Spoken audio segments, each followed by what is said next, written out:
Jadi Ustaz? begini Mas, bukan karena tadi itu, tapi ini kan traumatik yang kemudian terapkan dalam praktek yang menyimpang. Iya. Jadi tadi maksudnya kan ingin melakukan, kan sini prakteknya sungguh ini kan dendam ini. Iya. Dendam akibat praktek ibu tiri tadi kan begitu tepatnya kan, atau praktek dari bapaknya yang tidak memberi perhatian. Cuman salah ini salah, cara ini salah. Karena apa? Yang dikorbankan kan wanita-wanita yang lain gitu loh. Yeah. Wanita-wanita lain. Inilah yang saya kira. Kalau dalam konteks agama, ini Mas Erwin ini juga ini bagian dari pintu sekarang dengan seperti ini kan membuka untuk ruang, membuka apa itu jalan hidup baru. Ini kan masuk dalam jenis yang kalau di dalam hukum itu kan murtakibul kabair, dosa masuk dalam dosa besar. Ada tujuh dosa besar. Salah satunya adalah masuk dalam kategori perzinahan. Ini kan perzinahan yang direncanakan. Dalam mana apa ada yang tidak ada terencanakan. Maksudnya ini karena dendam tadi kemudian diluapkan dalam tadi itu. Dan perzinahan ini adalah jalan fahisha. Fahisha itu artinya ada perbuatan keji yang kalau sesungguhnya orang akan membelokkan pandangan karena melihat tadi itu. Ini kan kemudian sampai terulang sampai berapa kali tadi. Kurbannya banyak tadi. Saya kira ini perlu untuk diakhiri. Mas Erwin kemudian membuka jalan hidup baru lagi. Bahwa jalan ini menyakitkan banyak orang, justru semakin menghancurkan masa depan kita. Yang pertama aspek agama sudah kita langgar kepada Allah. Yang kedua aspek medis kesehatan ini tidak baik dan berbahaya pada kesehatan seksualitas, kesehatan kelamin kita. Karena itulah ini perlu ini. Dan pintunya adalah kembali pada tuntunan agama. Jadi kalau tadi itu kan kenapa tadi masa terjadi traumatik kemudian menyimpang? Karena di rumah tidak mendapatkan pendidikan agama, di luar nggak mendapatkan ada pelampiasan, akibatnya liar lah. Yang tak berkesudahan tadi itu Mas. Nggak ada yang nuntun dia ya? Iya, nggak ada yang nuntun. Erwin, oke lah kamu mungkin pada saat melakukan itu tertutup dengan rasa dendam dan kamu nggak mikir dosa mungkin pada saat itu. Iya. Tapi apa kamu nggak berpikir itu akan bisa bawa penyakit ya? Soal masalah penyakit, saya selalu berusaha untuk menjadi orang yang aman. Saya selalu menggunakan pengaman, itu yang pertama. Tapi jujur saya merasa setelah apa yang saya lakuin, saya nggak pernah merasa bahagia. Saya hanya ngerasa kepuasan, ada kepuasan tersendiri, tapi tidak pernah merasa bahagia. Ya, dan satu lagi, kamu bilang tadi kamu sempat jadi simpanan ya. Artinya ketika simpanan, wanita ini sudah berkeluarga. Kamu nggak takut ini beresiko? Saya pernah dikejar sama suami orang. Itu di salah satu kota di Kepulauan Riau. Makanya saya berpindah ke Jakarta karena menghindarin itu dulu. Dan sesampainya di Jakarta pun saya tetap melakukan hal yang sama. Sampai suatu ketika saya kenal sama wanita, tante-tante, dan ternyata dia sudah mendapat penyakit. Sayang, Kenapa, Tan? kamu kemana aja sih? Aku sini kuliah, Pak. Di sini sekarang. Tahu nggak? Kenapa, Tan? Aku kangen banget. Masa? Om nggak pulang? Hei, apa-apaan ini? Kamu selingkuh ya? Ini nggak seperti yang papa pikirkan. Berani-beraninya kamu selingkuh sama istri saya. Om. Kurang aja. Aduh, Om, bisa dijelasin sama tante, Om. Aku bukan, Om. Aku bukan yang Asal bikin, kamu Om. tahu ya, istri saya ini udah terinfeksi virus HIV positif. Jadi sekarang kamu pasti ketularan, sebentar lagi mati. Nggak mungkin. Tante, nggak mungkin kan? Bener nggak yang dikatain sama Om? Iya. Serius, Tante? Tante? Nggak mungkin. Nggak mungkin, Tante! Aku nggak mungkin sakit, Tante! Sudah pergi. Om! Manusia gak berguna. Pergi. Sudah pergi sana.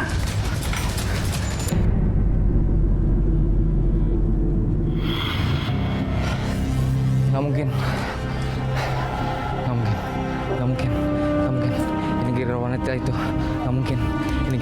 itu. Nggak mungkin.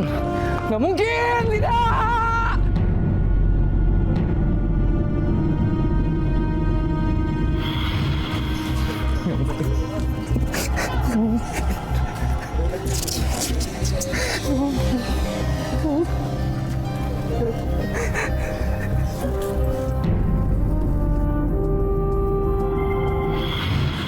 Paling sering terjadi Pak Ustadz. Masalahnya adalah apa yang kita lakukan ini ketika udah berhubungan dengan penyakit. Orang baru tahu, baru ngerti ini salah.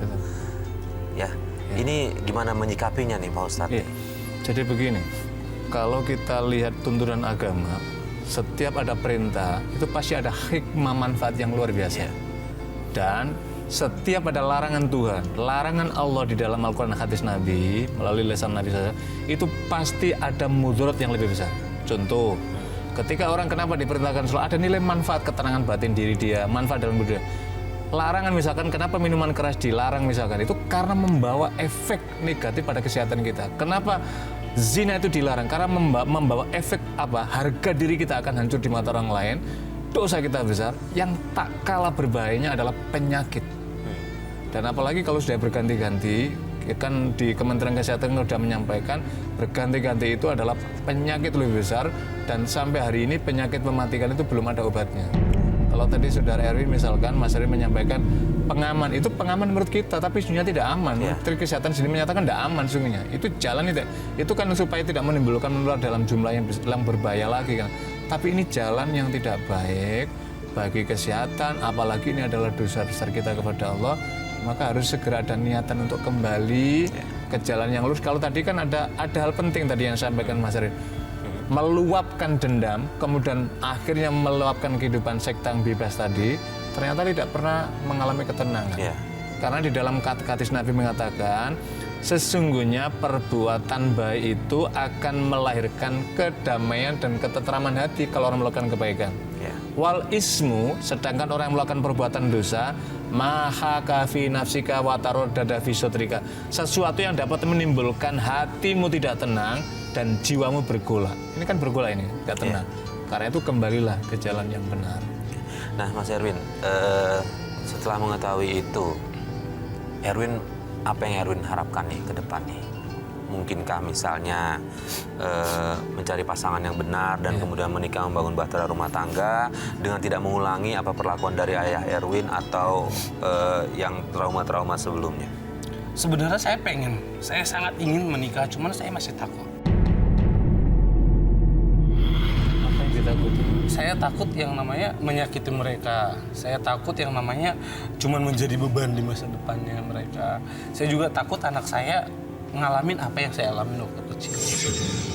Mungkin saya bisa belajar dari apa yang saya alami, cuman itu tidak menutup kemungkinan saya bisa seperti ayah saya.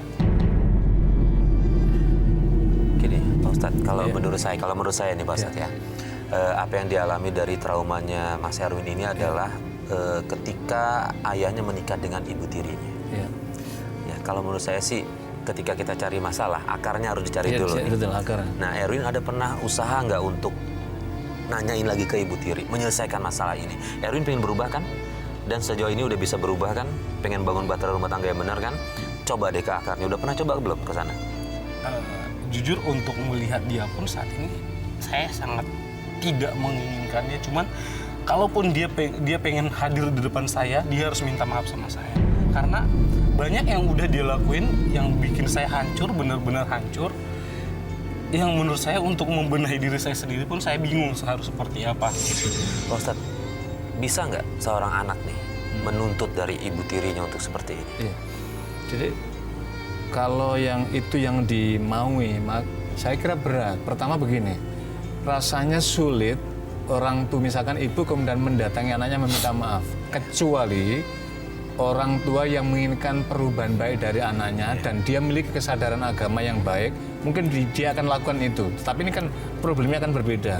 Maka langkah yang kedua sesungguhnya yang bisa adalah Erwin menutup rapat-rapat ini, pengalaman masa lalu yang tidak baik ini.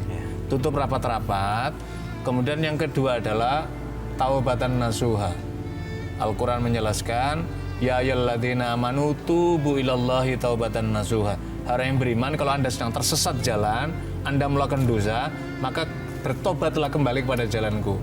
Allah At-Tawwab, maha menerima taubat ketika hamba itu mau mendekati Allah dan mau memohon pintu pertobatannya, Allah menerima taubat. Yang ketiga, bersungguh-sungguh berjanji untuk mengisi kebaikan-kebaikan dan tidak mengulangi. Kalau tadi Erwin tadi dengan perempuan-perempuan tadi, tutup. Cara tutupnya apa? Hapus semua nomor itu bagian dari ikhtiar itu, tidak usah mendekat ke tempat-tempat tadi itu.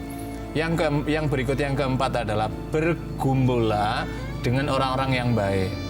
Jadi ibaratnya kalau kita ini bergumul dengan pedagang minyak wangi, kalaupun kita nggak beli, kalaupun kita nggak diolesi, aroma wangi ikut bersama kita. Sebaliknya, kalau kita bisa berteman dengan tukang las itu, maka kita akan kena percikan apinya atau sekurang-kurang aroma bau besi tua itu. Lah, ini caranya apa? Melalui forum-forum.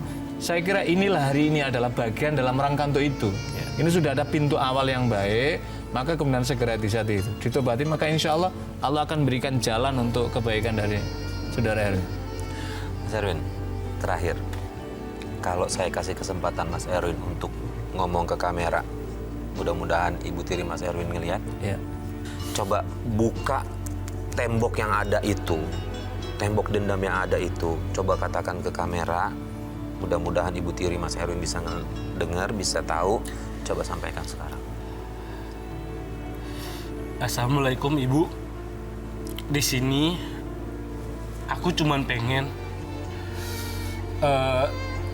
jadi anak yang lebih baik.